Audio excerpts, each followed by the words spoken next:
ايه اللي حصل ده يا سامي عاشور؟ يعني ينفع كده تتعادلوا مع بيراميدز والفرق يقعد زي ما هو 4 نقط، بدل ما كنت تفوز عليهم وكان الفرق يبقى نقطة واحدة؟ بقول لك ايه يا عم انت، سيبني في اللي انا فيه. وبعدين ده هم كانوا هيهزمونا لولاش الواد احمد رضا جاب جون في اخر دقيقه وخلانا اتعادلنا.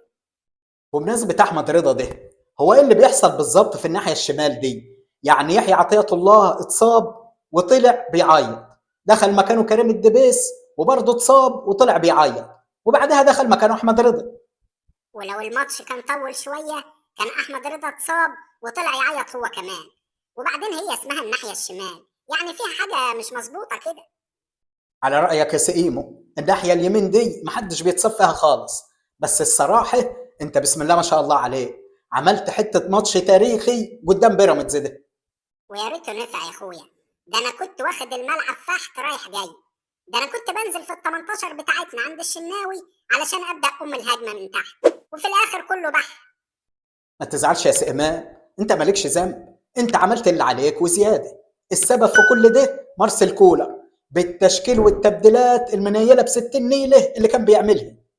كولر ده خلاص المكنه نعمت منه. ده نسي اسمي، ده لقيته بيندى عليا في الماتش وبيقول لي يا تامر يا عاشور، يا تامر يا عاشور. وبعدين هو خلاص كده جاب اخره معانا.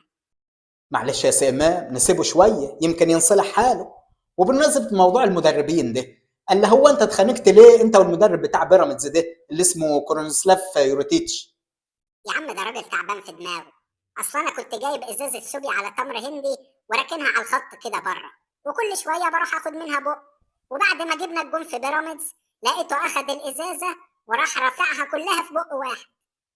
ما تاخذنيش يا سيمان، انت اللي غلطان برضه. انت لو كنت جبت حتة ورقة صغيرة كده وكتبت عليها مية نار ولزقتها على الجزازة، محدش كان هيقدر يجي ناحيتها. عملتها في مره يا عم، راح الواد قفشه قراها ميه ورد وراح شرب منها ورحنا ودينا المستشفى ساعتها.